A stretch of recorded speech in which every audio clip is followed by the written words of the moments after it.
boys and girls, it is about that time. Keep your hands up and keep your head on a swivel. The Haymakers and Submissions podcast is here. We woke up and chose violence today. Stick and stay for combat sports talk at its finest, coming your way now.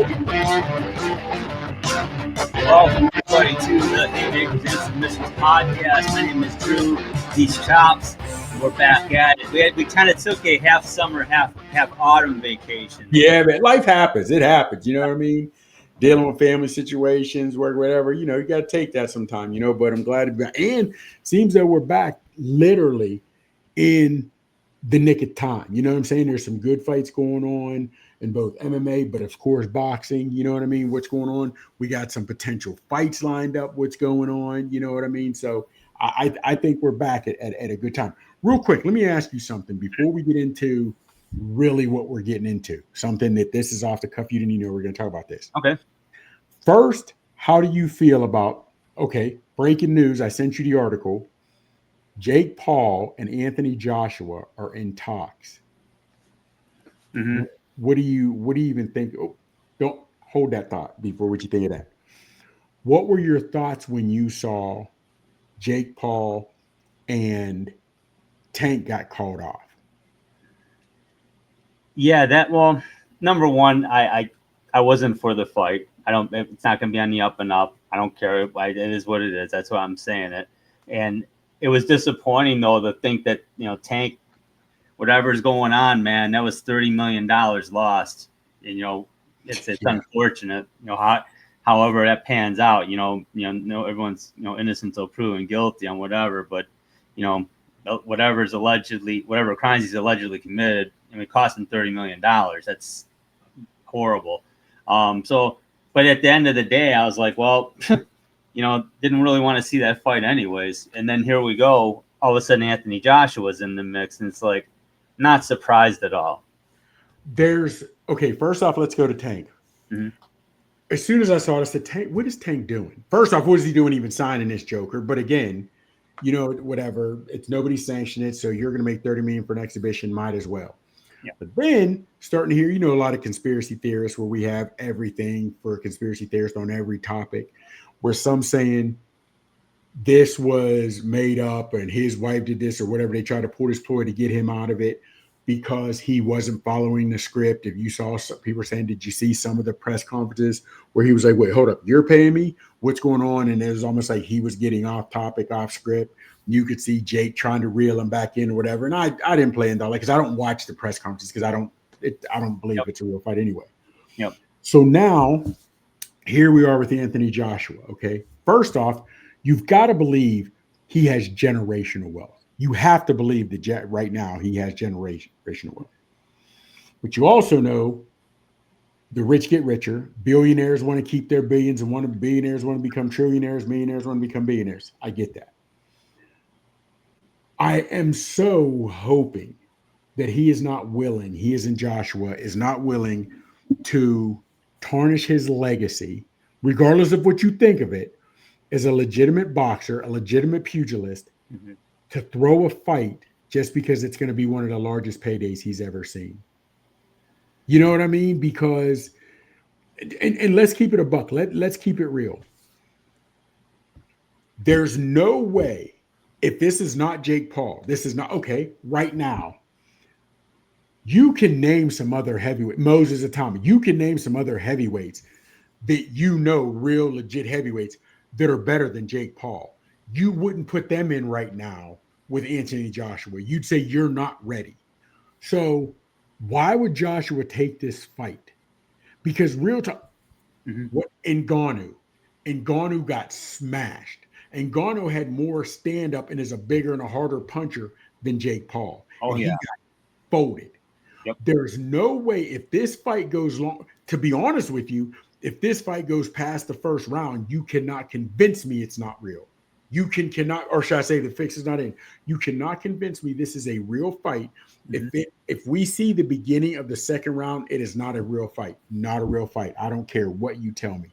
Because there's no way. Come on, Drew, you've been around the game too long. No way would you put a guy with one actual pro fight against a pro fighter in with the next heavyweight champ, still in age. No, you wouldn't do it. You would not do that. Not in any way legit. No way. No way. Not at all. You can't convince me. You cannot convince me this is a legit fight. Not if it goes past the first round. Not at all.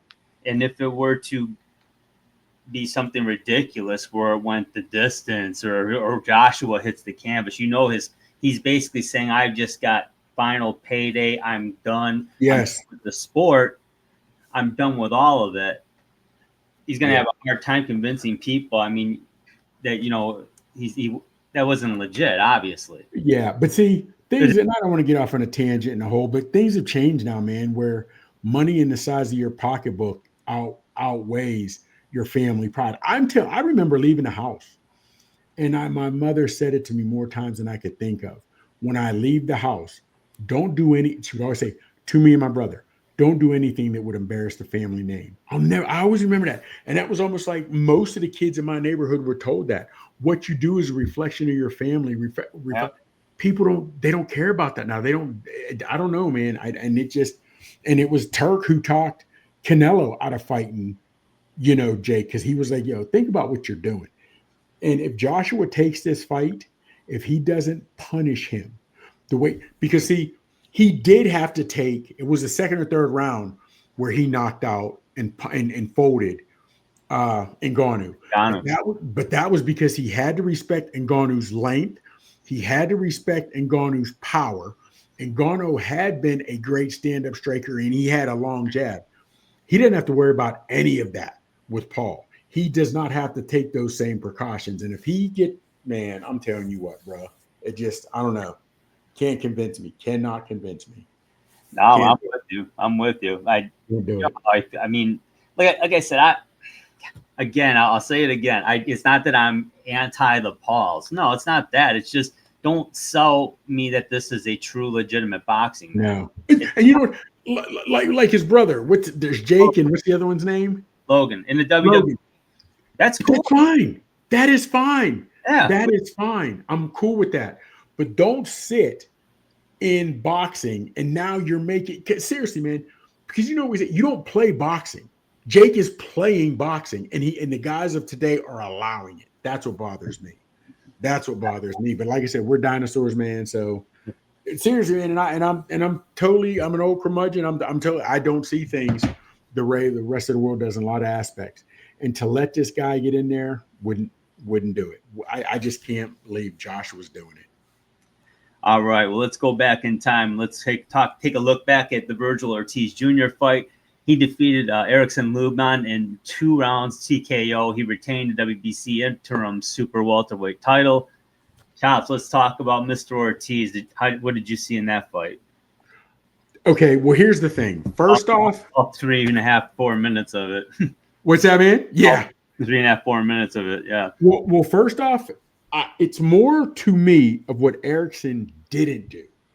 First off, I think this is his third trainer in 3 fights.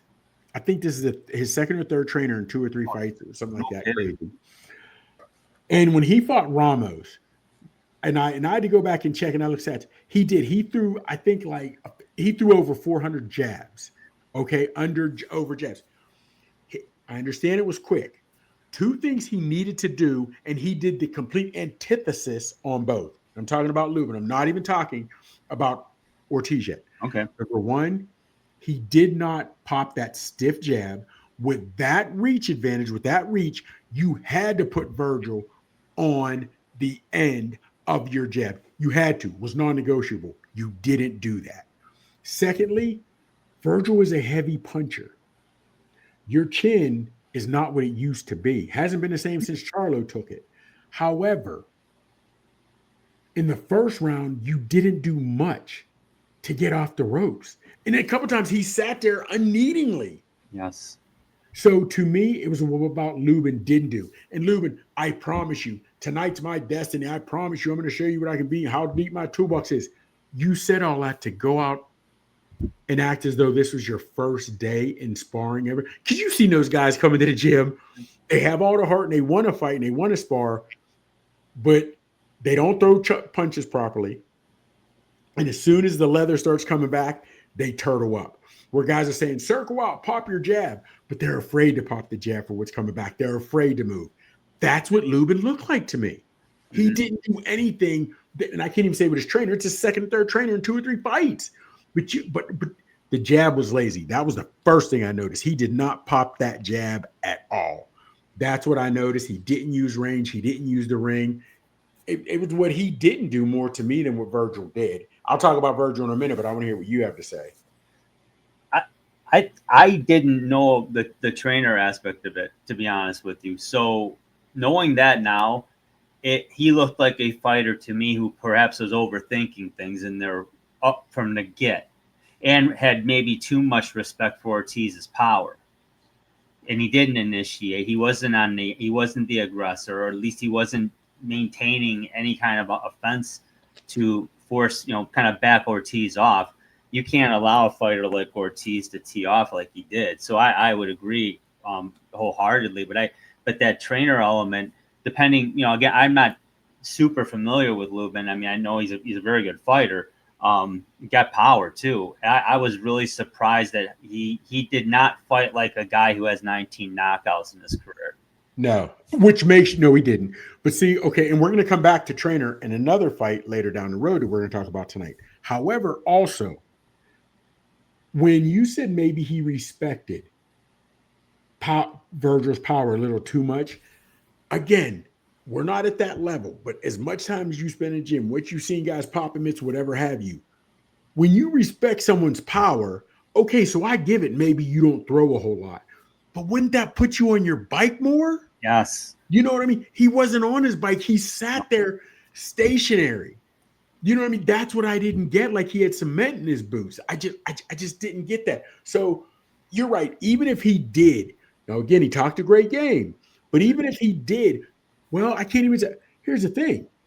It's not like he was popping his jab, moving or anything, and got hit and realized, whoa, I need to, because you've seen boxers afraid to throw something because of what comes back. I know you've seen that. Mm-hmm. He didn't get a chance to get that far. So I'm like, what happened from the opening bell from the gate? Nothing. You didn't do anything. Nope. And he got caught late in that first. And he did. And you know what I liked? Even though Ortiz clearly won the first round, even his manager, his trainer came back. Whoa, Papi, settle down, slow down. We got rounds. You don't have to take him out in the first round. Now, I don't know if Ortiz felt this was personal. I don't know if I don't know what it was, but I personally, but that's a trainer knowing his fighter, because I didn't see an excited Ortiz in that first round. I didn't see an Ortiz putting caution to the wind. He didn't look rushed to me, but he did to his trainer. That's a trainer knowing his fighter. You know what I mean? So that to me was,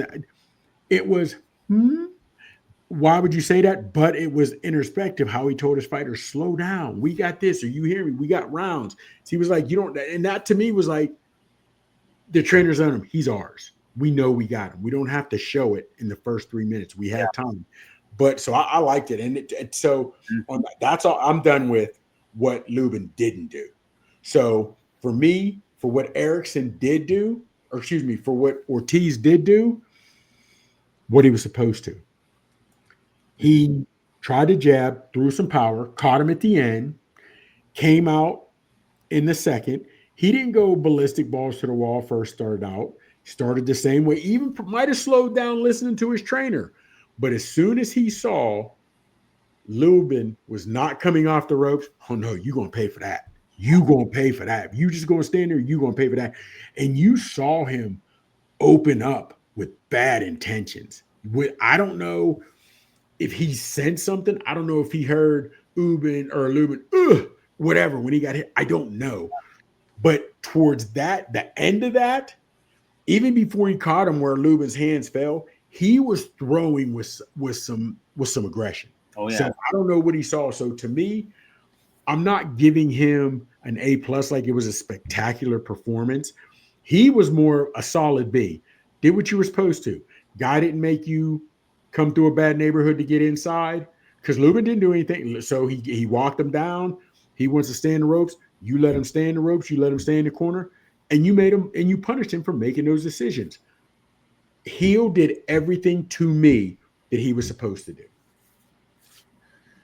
I couldn't agree more. I mean, it's not. I guess that I don't know if that sells tickets or not, or gets listeners. But I mean, shit, it is what it is. But he did a nice job. And I'll tell you what, I had texted you before this fight. I don't know if you remember. Yeah, like I haven't given him a true chance. I would. No, you didn't. No, and I'm like, I'm gonna watch this fight with very intently. Of course, I was impressed. I'm like, wow, that's an impressive win.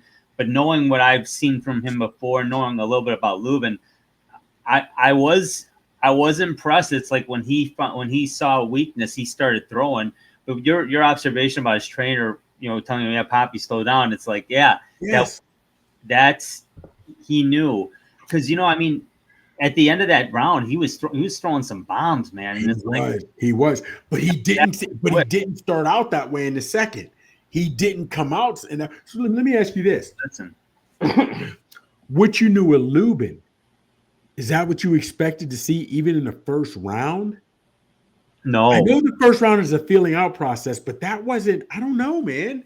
Well, you said it best. If you're not going to be on the offensive, then you better be on your bike. Yes. You can't not be on the offensive, but then just kind of, it was almost like a half-hearted attempt at the rope-a-dope. But I mean, come on, man. I mean, that me. But like I said, when you brought up the fact that he's been through 3 trainers, now I don't know. I mean, that's a lot. Yeah, that's maybe speaks to him. I don't know. I mean, you go through trainers. I know. I thought about that. Is he getting old? But he's only 30. Maybe he doesn't. Maybe he's tough. You got to be willing to be taught. And there's folks in the world don't want to be taught nothing. Exactly. And that's tough. Okay, so let's moving on. Mm-hmm. In your mind, what's next for Ortiz? Okay, so you have Boots is next, and Boots came into the ring. Mm-hmm. Boots all blinged out with his little Mr. T starter kit on, all his jewelry, and you know what I mean? Okay, I didn't never seen that from Boots, but okay, he's ready. Okay, I know it. You pose a question in that. Is he next? I don't know, and here's why. Because right now, Ortiz is hot. Would Biggie say? Back then, ladies used to diss me. Now they write letters because they miss me. His status has changed, right? So let's not forget, Ortiz tried to get your boy back, at 147? Or he was trying to get Ennis. And Boots is like, no, I'm not ready. I'm not moving up. So possibly in a play, he'd be like, no, bro, now you can wait. Wait, possibly. But hear me out. Okay. You and I like Boots. There's some other guys who like Boots that are deep in their boxing culture, so we know. Yeah. But Boots catches a lot of flack and a lot of criticism by other fighters and other boxing talking heads in boxing. And I don't know how well known he is outside of Philly. And I'm saying that now, again, you have to think of like the regular common fan. And these are the same common fans who pay millions and buy out to see Jake Paul. So having said that, and Ortiz is from Texas, or he's around, he's got a big draw in Texas, right? I think he's from Louisiana, but right there, state by state. You have Earl Spence, who's looking to get back. That's a big name. And he had said before that he is in, Ortiz said that would be his dream fight, right? Mm-hmm. And you also have Charlo, who's big in Texas. Yep. Those names for a money fight, now to grab belts, to get those names might bring a bigger purse. I don't know. So it was great in one aspect to see Boots come in to the ring, because a lot of people want to see Boots step up and fight the best, whatever have you. But also I hate when guys do that a little bit too. It's his time to shine. You know what I mean? Somebody else's. But the competitor in me likes me because it's like, yo, enjoy your time tonight, but come tomorrow, next week, whatever, you need to focus on me because I'm coming for that ass. You know, and I like that. Yep. To some degree. You have to expect it. Yeah. I said, I see, on the one hand, I don't like it because the guy he's figuring about something else. His mind, no matter what he says, his mind is not on you. He was just in combat. You were watching the whole time. But I do like it because it lets guys know I'm on your trail. I'm coming for you. Right. So it's you know, a little bit of 6 in one hand and half in the other. But I just don't know, man, for a business aspect. And now they say business and that all resorts back to dollars. What's best for Ortiz right now? You know what I mean? What is best for Ortiz right now? So that's my take on, is he next? What's yours, or what do you think? What do you? It's a great question. So I mean, you've got Charlo. Well, in order that in dollar value, in terms of the dollar fights, your top fight value in terms of dollars is Spence in my mind. Then it's Charlo, and then it's Boots. I know. Which to me, not. Do you see Charlo a major player? Do you think Charlo at 154 is coming back and trying to get more and more belts and trying to get belts? I don't think. I personally don't see Ortiz losing against Spence or Charlo right now. No, Spence, to me, I'm not saying he's old, but I think his best days are behind him. You know what I mean? I think his best days are behind him. As a fight fan, I want to see Boots. That's who I want to see. Yeah. The skill set, the chess match, they both throw heavy, but they both get hit. Mm-hmm. So that's who I'd like to see.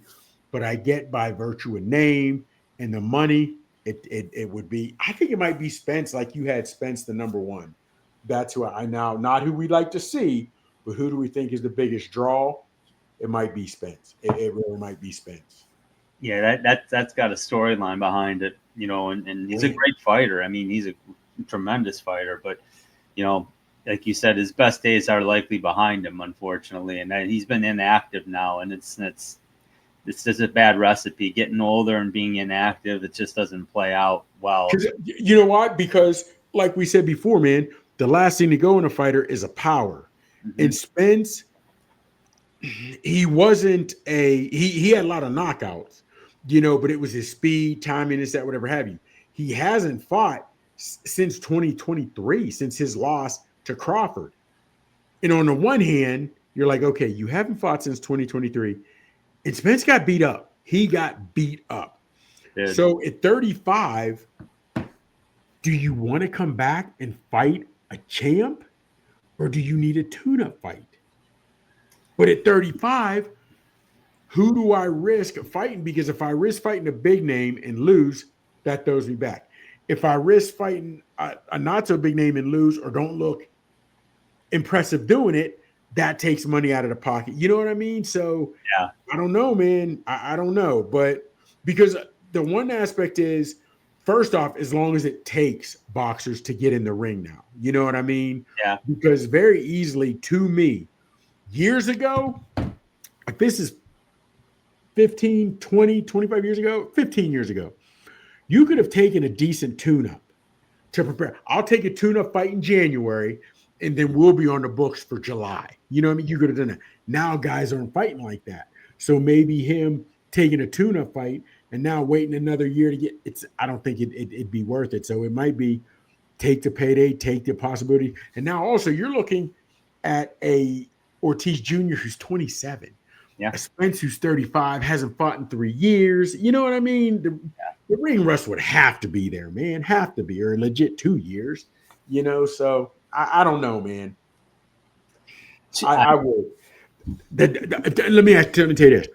If Spence had been on the track he was on, let's say him and Crawford don't happen, but he's still banging out the way he had, and maybe he's fought 2 times since 2023, then, he hasn't been beat. I know he's 35, but he hasn't been beat. He's been looking good.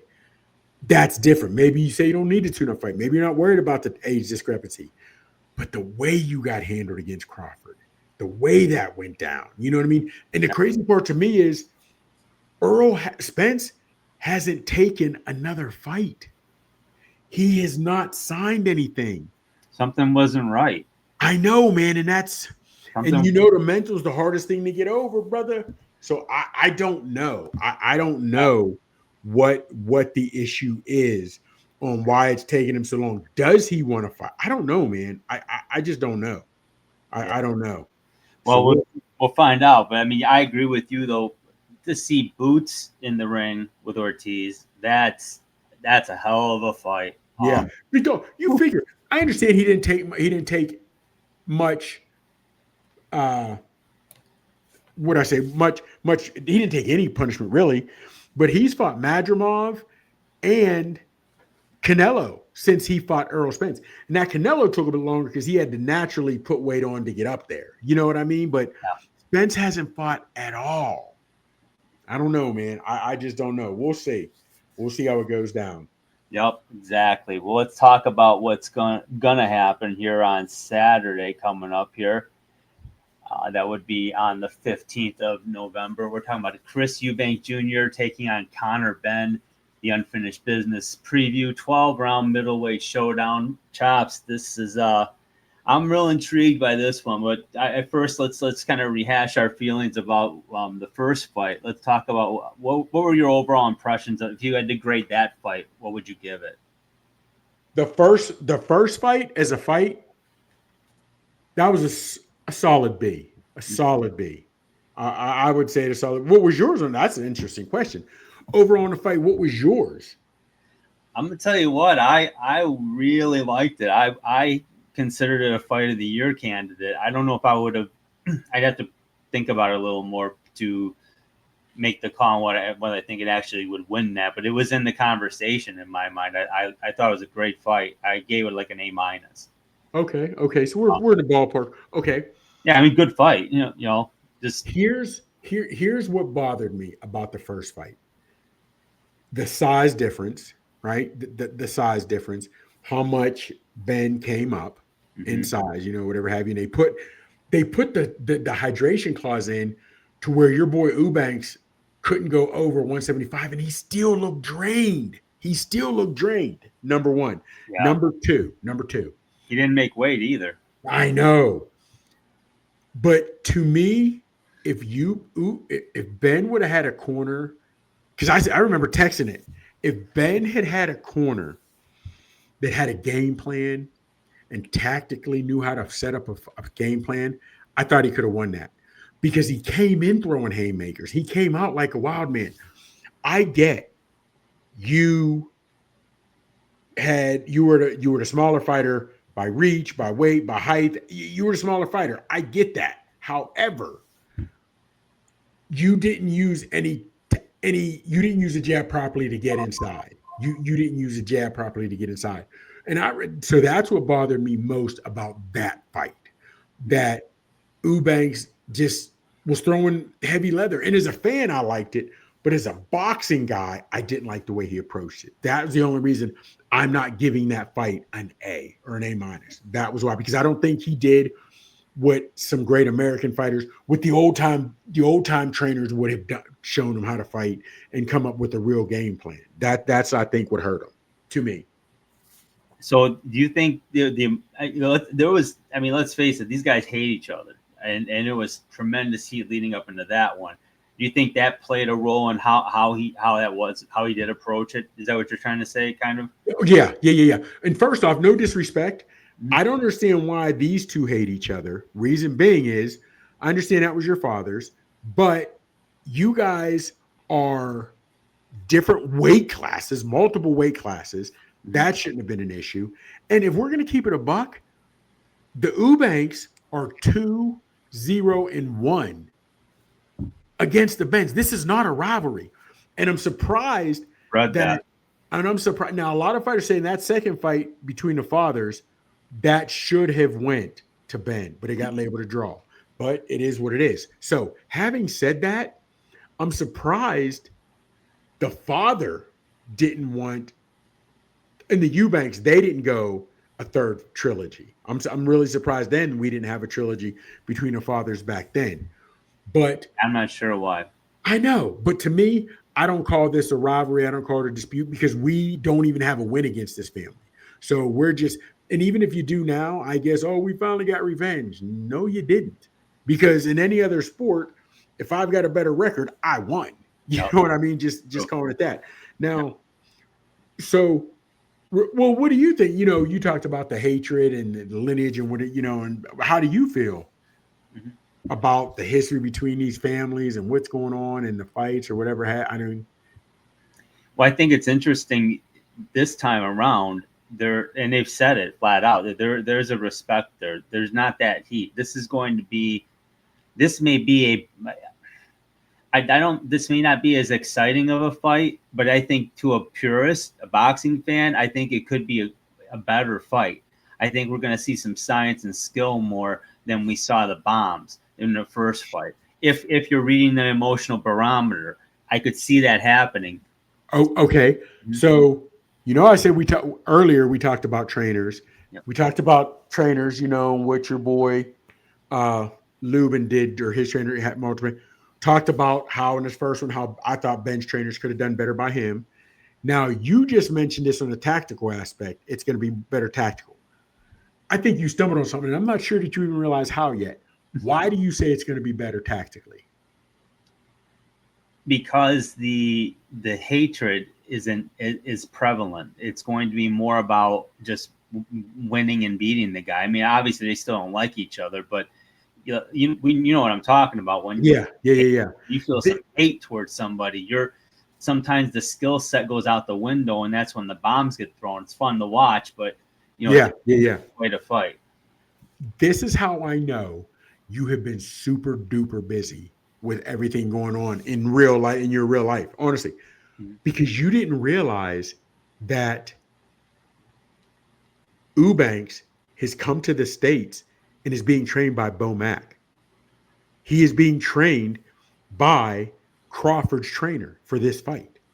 So he is definitely this one now. If it would have stayed with the same camps, or possibly even if Benn would have picked another camp, but Eubank has got Bo Mack. Eubank came, and you can say what you want, man. For years, there used to be, and now we don't see it in a heavyweight, but in the lighter divisions, we still see a lot of these American fighters with the trainers, and it shows a difference. Mm-hmm. I remember years ago, coming up in the 80s and 90s, European fighters were almost robotic, but now that it's different. Like Lennox Lewis threw heavy blows, but Lennox Lewis was almost robotic. Klitschko's were almost robotic, or whatever had, you know what I mean? So, there you go. So, but now Bo Mack is going to teach him how to use that jab. Yeah. I rewatched. What did we start talking about doing? I rewatched within the last 48 hours.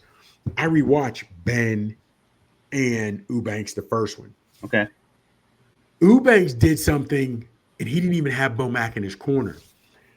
Your boy Benn, every time he was about to throw in, because he was at such a discrepancy in reach, he would throw that looping left. He'd bring his right up, and as soon about the third, fourth round, as soon as he would bring that up, he'd bring it up and he'd launch.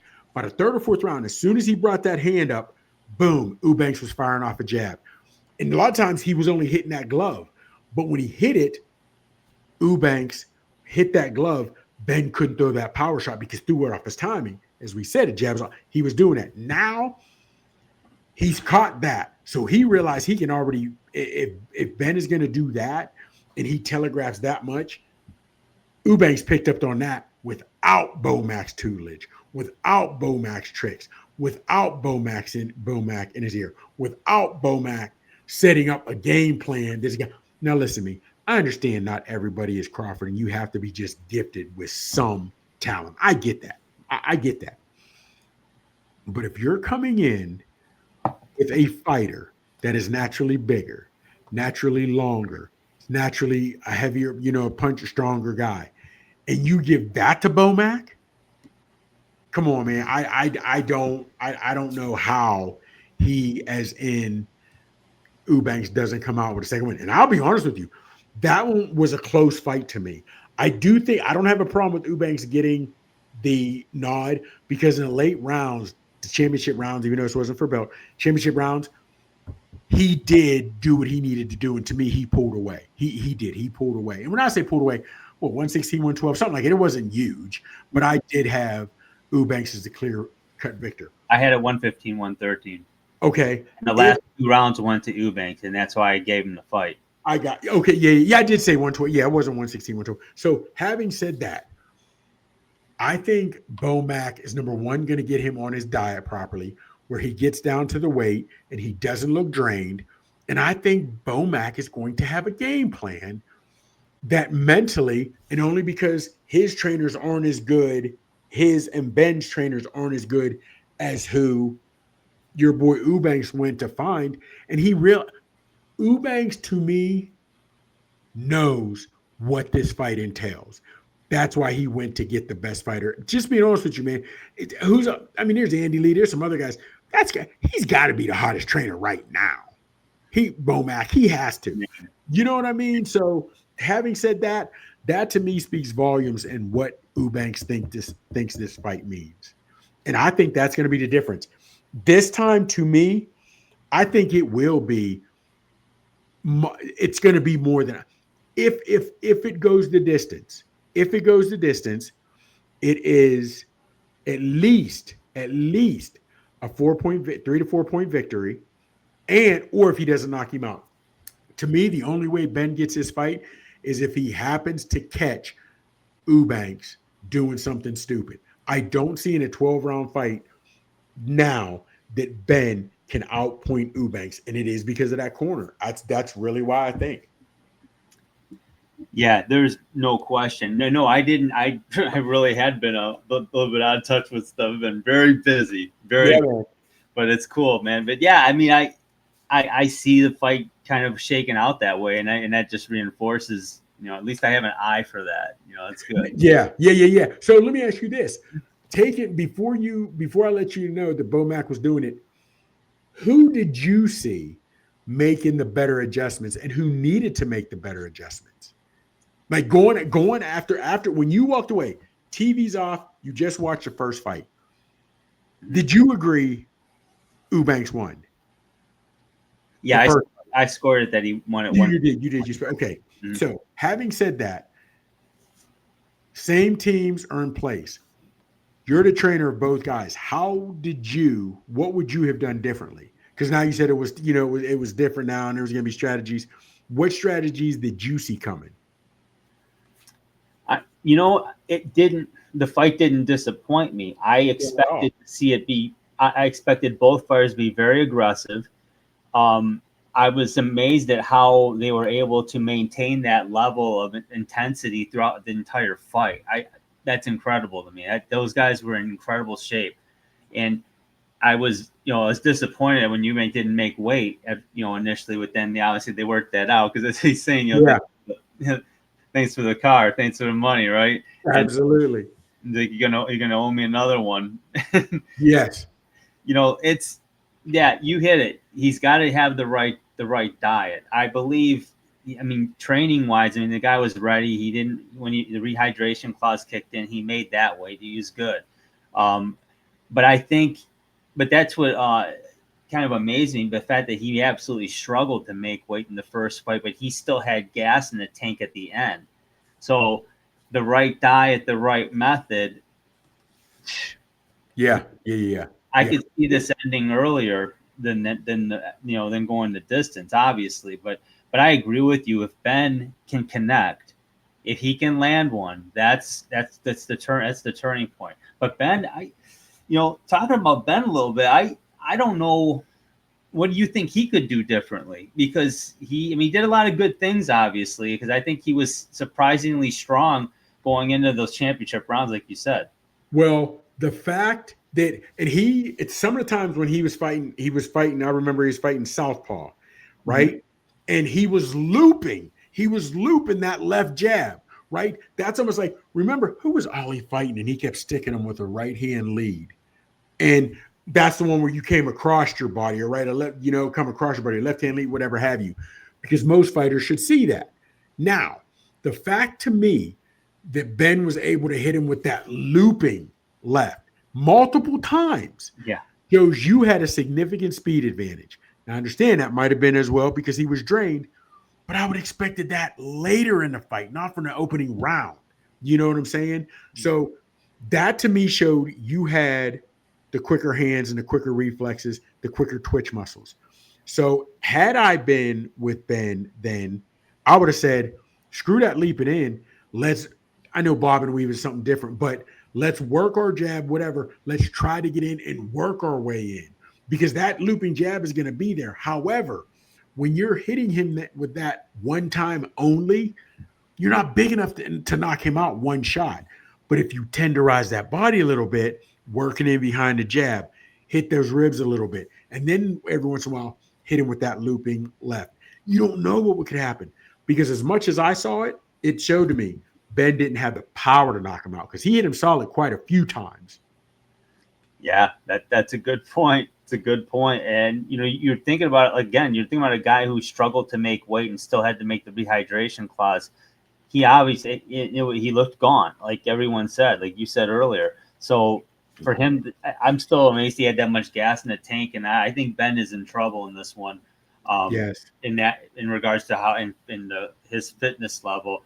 Benn was in great shape. He's going to bring, he's bringing it. I'm really excited to see this fight, but I feel more confident in picking Eubank to win this one than I did in the first one. What do you think? Up, you're muted. My bad. Can you hear me? I hear you. My bad. I was worried about Benn the first fight because I was like, dude, you're coming up too many weight classes, whatever have you. But then when we got in there and I saw the speed, I was like, okay, we can do something with this. But it was just once I saw there was no game plan, not working in behind the jab, not going side to side, not trying to get angles. I was like, dude, you're fighting out of anger and hatred right now. And that's not your friend when you're in the ring. That's not your friend. That is not your friend. Yep. So, but now, here's the thing. Let's not forget, okay, Benn was angry and he don't like Eubanks. Eubanks don't like him. Eubanks sat there and wanted to throw haymakers because he knew he was bigger. He knew he was stronger. He knew he was just a bigger guy. But that wasn't, to me, the greatest fight he should have fought either. You have the distance. Use that jab. Make him work to get in, and once he does, you make him pay for that, right? That's what I think Eubanks should have did, but he didn't. Then remember at the press conference when he bust the egg against Benn's, you could have destroyed the entire fight. If he gets an eggshell, you could have ruined everything right there. And I'm saying those points, the egg, not fighting a technical fight, whatever have you. Was he inside of his own mind? Was he letting feelings and emotions ruin him? Because you know it. I'm not the Mayweather fan you are. However, I will give Mayweather his props. He never got inside his feelings. He always stayed business, never went outside. You know what I mean? Always let the fight come to him. So on the one hand, my question is, will Eubanks get in his own head and do that again? Or did he have enough sense to realize, let me call Bo Mack? Because Bo Mack can get me where I need to get. He can get me in that headspace. Now, again, like Tyson said, everybody got a plan until they get punched in the mouth. So we won't know until Saturdays when those lights are bright, leather's flying, what Eubanks will do. But as of right now, I'm with you, Jack. I'm going Eubanks. And it can always be close because Eubank or Benn's still the smaller or still the quicker fighter, still the younger fighter.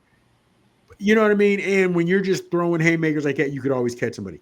But to me, if it goes a distance, I've got your boy Eubanks as a clear-cut victor if he doesn't end up knocking him out. If he doesn't, and to be honest with you, if he knocks him out, I'll be very impressed because I think just hatred, pure hatred and fire is what will keep Benn standing up regardless. You know what I mean? Oh, yeah, definitely. He's going to dig deep, man. But, yeah, really, I think we're going to see a stoppage in the 10th because this is a 12-rounder. So I think we're going to see a stoppage in the 10th. Eubank. Could be. Now, I was going 8 or 9, but again, we're still on the same page. You know what I mean? And let's not added that last round in my head when we were talking here. I was like, I'm going to give him 10.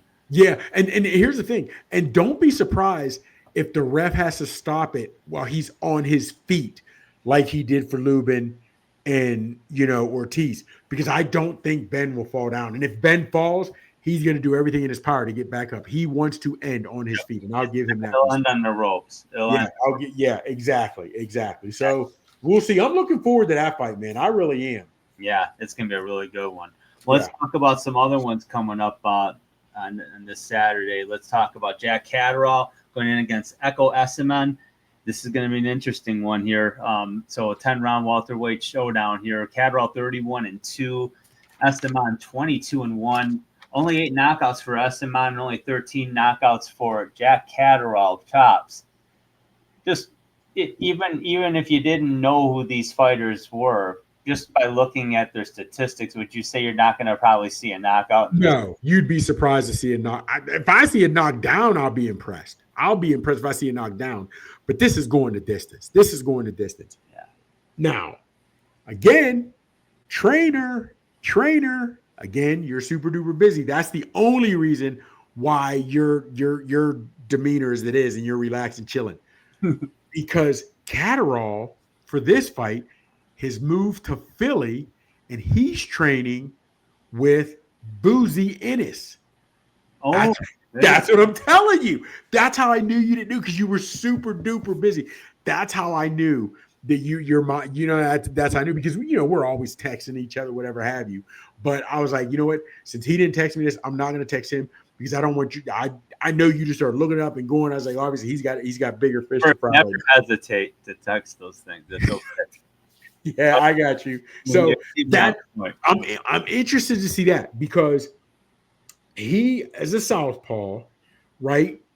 Mm-hmm. He is in Catterall. He's not a high volume pressure in your face guy, but he does come forward, or he can, and sometimes when I hate to say that, because he doesn't really come forward. He lets guys come to him and draw you in and tries to hit you with that counter, right? He tries to hit you with that counter. So I'm interested to see because he has a lot of heart. He has heart. And he's always, he lost to Barbosa and Taylor. And the Taylor loss wasn't, to me, a loss, and he was able to avenge that. So he's only got his 2 losses. So he's a gamer. Mm-hmm. I'm interested to see what Ennis can do with him. Because what, man, I hate to be this way, and I'm not saying America is the greatest, whatever have you, but in boxing, American trainers are the best. They just are, man. When you think of Eddie Futch, you think Angelo Dundee, you think of Emmanuel Stewart, you know what I mean? You think of Dan Goose and some of these gyms, you think of Freddie Roach. You're not thinking of guys across the pond, just being honest with you. No. You know what I mean? So I'm interested to see. I'm truly interested. Now you'll see guys from America change American camps, but you ain't seeing a whole lot of guys from America go over the pond and start training. No, you don't. So I don't know why that is. It's just interesting, though. I know. Well, not again, because I guess if we take our time, we can figure it out. But man, I'm trying to think. You'd have to go a long way to get a lot of families, a lot of dads as trainers, which you certainly see everywhere. You certainly see that in the States. You see that in Mexico a lot. Dads are trainers, and that's prevalent. Yeah, from those Philly fighters, Boots Ennis, he's the one who fought Fulton. Isn't Fulton and Boots Ennis in the same stable? I thought they were in the same stable. So getting trained by Boots, Boozy, there are certain guys that have more than one guy. When you see a lot of these guys over the pond and their fathers or their trainers, that's really the only person they have in their stable. You know what I mean? Where you're over here, you got multiple guys in your stables, or you've trained over the years multiple champs. So I think that's why more they were likely to come here than go there. That's mine. You know what I mean? So what are you thinking? How are you seeing this fight shake down? I'll be honest with you. I'm struggling to I want to see this fight, but yet I don't. Catterall has really not – I mean, he's not thrilled me in his last few fights. Although the last fight, he was more on the offensive. I thought he fought pretty hard. He got the technical decision because of that accidental headbutt against Harlem Eubank in the 7th round, but he got the decision, and he earned it. He is the southpaw against the orthodox Essuman here, so you have that, and you pointed out, he's getting trained in Philly now by Ennis. So I mean, it's like Damn, that's very interesting. I'm hoping what I'm hoping will happen now, knowing that, is that he's going to find some power. It's not that he's not. I'm sure he can throw. It's just the way he throws. He throws sharp and quick, and he's little, in and out. But he's not really putting the hips into it and really anchoring. He's not doing that. Drew, I'm telling you now, and it's being recorded. Mm-hmm. If Catterall, who is not a knockout guy, knocks out Essuman, who hasn't been, he was knocked down, but he was outboxed by Escape. I don't think he was knocked out, but he lost by Escape, right? If he can knock out Ekow, if he can knock him out, and we see power that we hadn't seen before, and it will have to be correlated directly to Ennis. I think that may change a lot. And if we see Benn, Eubank look a lot different. I think we may see more boxers come over here. If we see either of these fighters flip the script and look significantly different, I think that'll speak volumes. And if he can get Jack to learn to sit down, rotate the hips, turn that hand over, that could be big. And now your boy, Ekow, he is the naturally bigger fighter. Mm-hmm. He is orthodox, so you're going to have to worry about foot placement on that. He's a naturally bigger fighter, and he likes to come forward. He pressures. He puts everything on his front foot. So this, to me, because of who's in it, it's because of who's in it, because of the records, because of what each fighter brings, and it's not power, but it's a skill set, it's a mindset. I think this could be a good fight. I'm not sleeping on this one. I really think this is going to be a good fight. Now, I'll be honest with you, but I didn't until about 72 hours ago when I found out, 3-4 days ago, that I found out that Catterall was, training under Ennis now and in his camp in Philly. In Philly.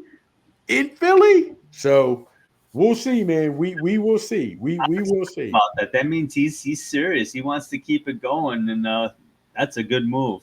Yes, extremely good move. I think that subplot, Joe Fan, I didn't know it until you told me, right? So, but Joe Fan would hope we want to watch this on name value alone. But the subplot with the switching trainer, maybe hopefully philosophy in the ring with this fight, that's interesting. But who do you have winning this one? Because of Ennis, I'm going to go with Catterall. Catterall's mindset hasn't changed, and he's always going to be a gamer. So his mindset hasn't changed, and he's been taught some new techniques. I'm going to go. I'm going to go with Catterall. I'm going with Catterall. I'm with you, and it's because I thought he fought a really tough, good, hard fight against Harlem Eubank, and he took punishment. Not to mention the damn headbutt, which that was nasty. But he still, I had him winning that fight, so I really liked what I saw there. He can take some punishment. Now, you'd like to see him take less punishment. Yeah, But I think it'll go this one. It'll come down to both guys will get hit with some shots, clean shots, not hard shots. But I want to see if Ennis can get him to sit down, throw better combinations, learn to come forward a little bit more. Or if you're going to stay with what you know, because you've been boxing, moving back a lot, okay, let's make the guy pay for it. Let's make him pay for it. We're going to show you how to get off that line. We're going to show you how to pivot at different angles. You know what I mean? So I'm interested to see that. But I'm telling you, if he looks more powerful, if he looks more crisp, it's going to be because of Ennis. You couldn't convince me otherwise. You can't convince me otherwise. No, I'm really digging watch. That's why I watch this fight now. Yes, the boxing fan in following. Yes, absolutely. You want to hate to saying all dog new tricks, but you want to see if a guy after 34 fights, can he be taught something new? That'll be interesting. Very intriguing subplot. We shall see. Yes. Let's talk about another fight that I believe is the sleeper fight of this weekend, and that's Rafael Espinoza taking on Arnold Khegai, and he's going to defend his WBO featherweight championship. this Saturday, and that's on the TKO Classic or the Top Rank Classic channel. Excuse me, Top Rank Classic, and it's going to be a free fight to watch. I think this is a real interesting fight, Chops. We were talking just pre-show about some points on this fight, just because it was we brought some things we wanted to talk about, but we have a lot to discuss about this one. So let's break it down. So what's drawing you to this fight as a fan? I'll be honest with you. It's interesting to me for this fight, only because we know anything can happen when the leather flies. What Espinoza will do after this fight, because I'll be honest with you, if he's not the clear-cut victor and punishes Khegai, to me, this is why Top Rank lost and is no longer on ESPN, because they're not giving us the great fights. You're interested in this, where to me, Espinoza has a belt. Khegai is ranked like 32 out of 17 some fighters in the weight class. This shouldn't be a fight, bro. Yeah, it shouldn't. I'm glad you brought that up, because I thought that was I looked up the rankings, and Khegai is ranked number 9 in the WBO, and he's nowhere to be found in the other 3 governing bodies. And on BoxRec, he's 32. So to me, you know what I mean. So that's why, and I went with the lowest, because I was like, yeah, he's top 10. But when you're top 10 and only one, and you're barely in top 10, it's hard for me to say you're a top 10 fighter. Mm-hmm. So, but here's my thing: Espinoza is the better fighter, right? So, and that to me, he, as in Espinoza, should walk away with this one. He really should, man. Now, and since he beat, who was it? Romero. Who did he beat for the belt? And he had to run it back. Robeisy. Mm-hmm. Robeisy. He ran it back and won. But since then, as a champ, he's fought Vasquez, and now he's fighting Khegai. Those aren't killers at 126. You know what I'm saying? So let me ask you this: if he wins this, is he going to hunt down a Nick Ball? Is he going to call for an Angelo Leo? No, I don't think those guys will punish him. They'll punish him. So I'm interested to see where this goes. I think there are some better fighters because of matchups at 130 for him. At 130, if he can use his range, use his tactical skill, I'd like to see him go against. I think it was at Sugar Nunez and Navarrete got something coming up. So I'd like to see him if he moves up to 130 to get that one, because eventually your boy is coming up. The monster's coming up from 122. He has to. Yeah. So, and if he's going to go for one of those belts at 126, to me, Espinoza is the easiest one. But of course, I'm assuming we're thinking different. So I definitely want to hear what you got to say on this one. Yeah, these are really good points you bring up. I mean, I'm looking at the names right now. I mean, Stephen Fulton, Angelo Lee, like you said, Espinoza. Well, if the monster wanted to come up, well, there you go. But that'd be a great name. I just, for some reason, I'm with you on where Khegai is in the rankings, and I'm kind of big on that in the sense that, if the other governing bodies don't have you in their top 10, yeah, okay, but are you in their top 20? When I'm hearing 32. Yeah, I know. And with these discrepancies, I know, and that's sort of misleading. I get it. I'm not even going front. But no, it's like, okay, well, it is what it is. But I watched some of his fights. I looked back on YouTube, and I was watching some of his fights, and he's a real good aggressive fighter, man. He gets in guys' kitchen, and he does some harm. I mean, he's a tough guy. He's from the Ukraine. Looking at his record again. He's 23-2-1. Now I didn't look up his resume. I don't believe that it's star-studded, so I'm not sure who he's really fought. He's only got 14 KOs, but Espinoza puts guys out. Yeah, he does. 23 knockouts in 27 fights. I mean, I'm really excited. And the thing is, I see this is almost like the featherweight version of a Fundora fight at middleweight.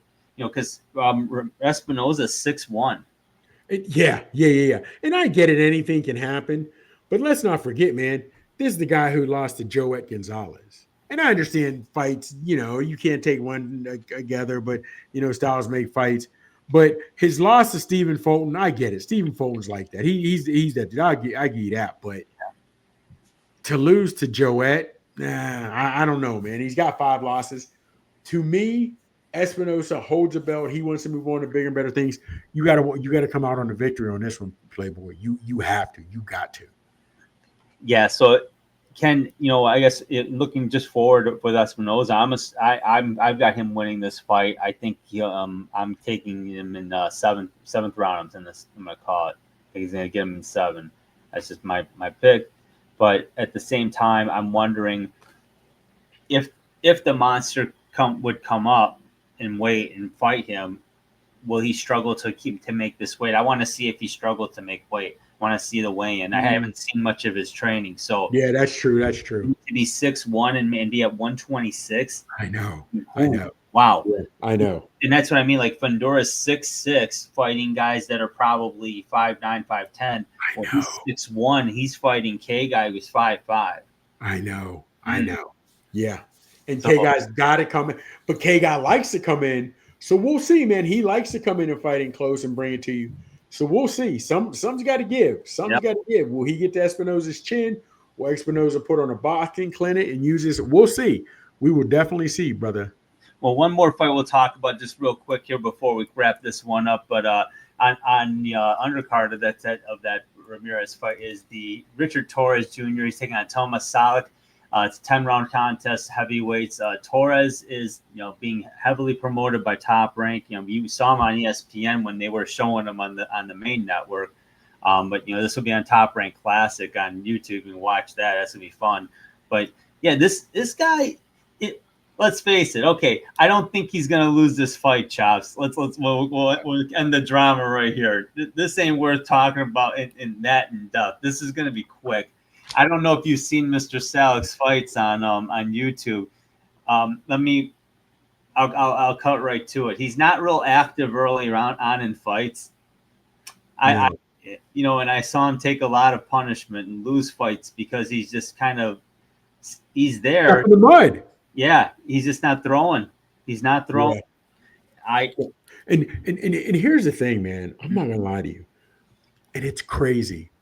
Because when you look at the Olympians that are coming out now within the last 3-4 Olympics, you got to give Shakur his props because he's technical with his. But Ray Lewis, I can't. Man, Roy Jones. Mm-hmm. Mental putts right there. Mm-hmm. Roy Jones. Yep. Other cats you can think of, Mayweather. Other cats you can think of. They came out and they were technical with theirs. Sugar Ray, they were technical. Torrez is not technical. He doesn't come in behind the jab. He doesn't twist at the hip. He's relying solely on power. Mm-hmm. You know what I mean? And at some point they're doing it right. He'll be 12-0 after Saturday. Hasn't fought anybody, but at 12 fight, you don't need to get the win, get the payday, and move on, learn the experience. That's what you're supposed to do. Yep. So I cannot fault his team for getting wins. However, I would say try to put him in there with guys they'll know he'll beat, but has a jab that has to make him work a little bit to where he can't just walk you down and throw those looping punches. Just go back and watch. And I don't know how much you paid attention to, but just go back and watch some of the tape and film on Torrez.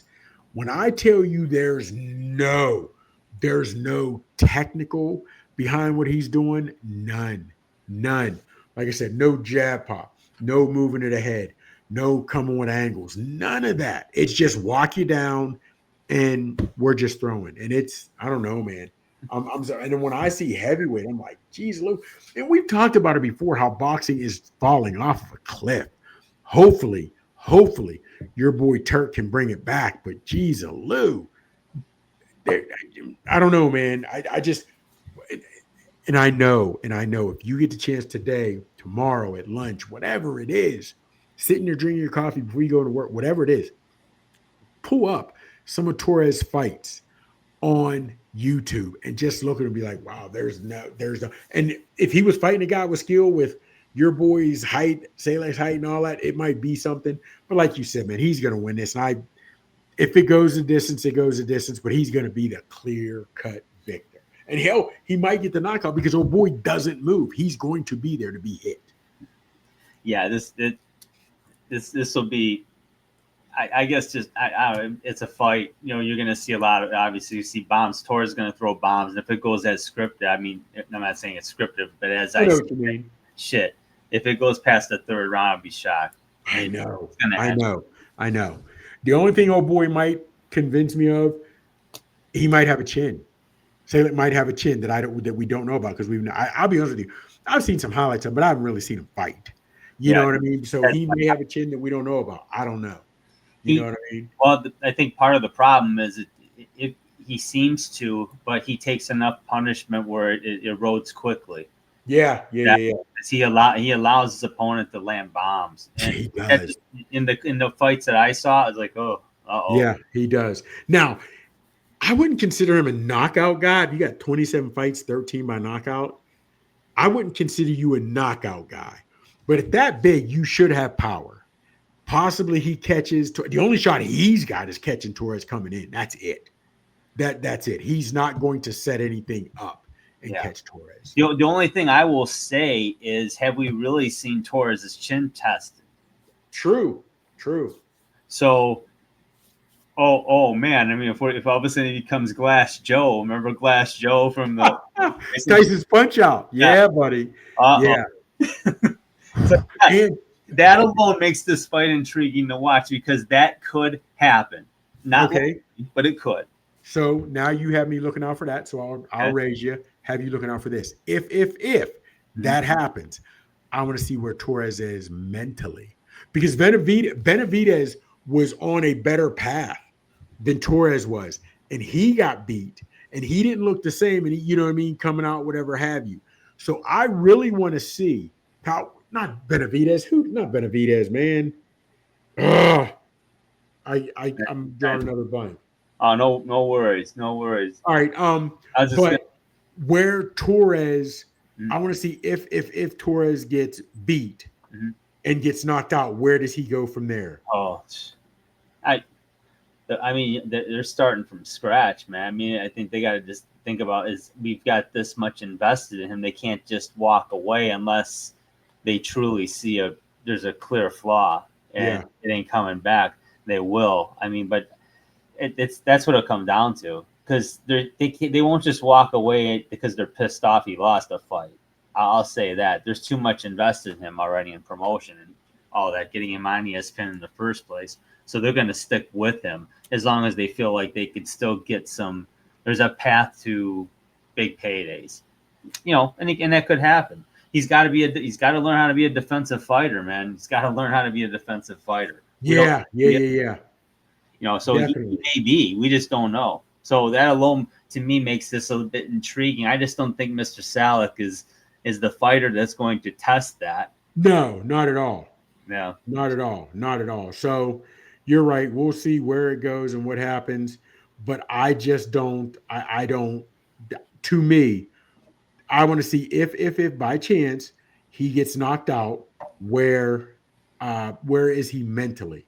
Because they are doing so much now for fighters to come up, not be tested, continue to keep that O, and just, in a real first test is fighting for a belt. And now you get belt so easily. Doesn't he have some belt? Torrez? Yes. I could have sworn hold on. Maybe it's the interim or something like that. I'm not sure. I'm not 100. I didn't believe so. There's no belt on the line. No. No. All right. I could have sworn like a crazy. ESPN would love that. They'd bring it back. No, I mean they've already kind of. Top Rank's just not on the big network. That's what jacks them up. I got you. Yeah. He won the vacant IBF North. Hold on. Yeah. He won and I'm on Richard Torrez. Mm-hmm. He won the vacant IBF, North American, WBO, NABO, and WBC, NABF heavyweight titles. He won, they were vacant. Retained the WBC and NABF junior heavyweight title. Yeah. Yeah. If you look at, I'm like, that's how you figure, man. Hold on, let me see something. After his 10th fight, he won a belt on his 10th fight. He won the vacant WBC NABF junior heavyweight title against Brandon Moore. That's what I'm saying, bro. Those aren't the heavyweight champions. No, you're right. That's but they're not the belts you and I recognize. No, but he gets to say he holds a belt. That's the problem with me with boxing. That's the problem I have with boxing. I was like, what? Like, oh yeah, okay, I got you. Yeah, those. Yeah.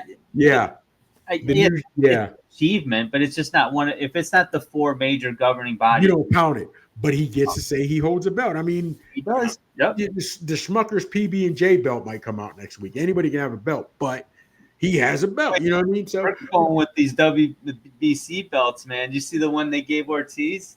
That was slick. Yeah, it was. It was. They're trying to do what they can do. For Bud, in the Canelo fight. Ooh, that was man.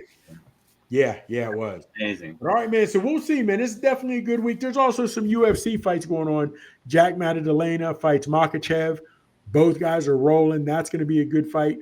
But the females, the Bullet Shevchenko fights Zhang Wei. I think 135 women, and they're going to be throwing leather. That's going to be a good one. Stand up wrestling. It's going to be a good one. Jack Maddalena against Makhachev, it's going to be a war of attrition. So whether you're boxing, whether you're in MMA, or get both, you have it Friday, Saturday, and Sunday night. You got everything going on. This is definitely a week if you're into combat sports. Yeah, and don't forget to, first of all, hit the like button on this. Yeah, man. To subscribe, and then don't forget to tune in next week. We're going to talk about that Ring Ford card that's coming up next the following weekend. That's going to be huge. You don't want to miss that. For Chops, I'm Drew. Take care, everybody. It's good to be back. Thank you for watching. Subscribe to the Haymakers and Submissions podcast. We'll talk to you soon.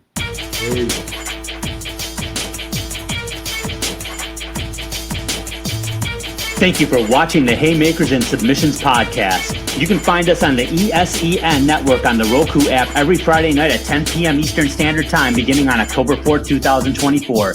Check us out on Twitter X. Our handle is @HeySubPod, capital H, capital S, capital P. You can also subscribe to our YouTube channel so you don't miss a single episode. Just go to your web browser and type in www.youtube.com/@Haymakers and Submissions podcast, as we will drop content weekly. Whether it's boxing, MMA, or wrestling that gets you fired up, you'll get all you need right here at the Haymakers and Submissions podcast.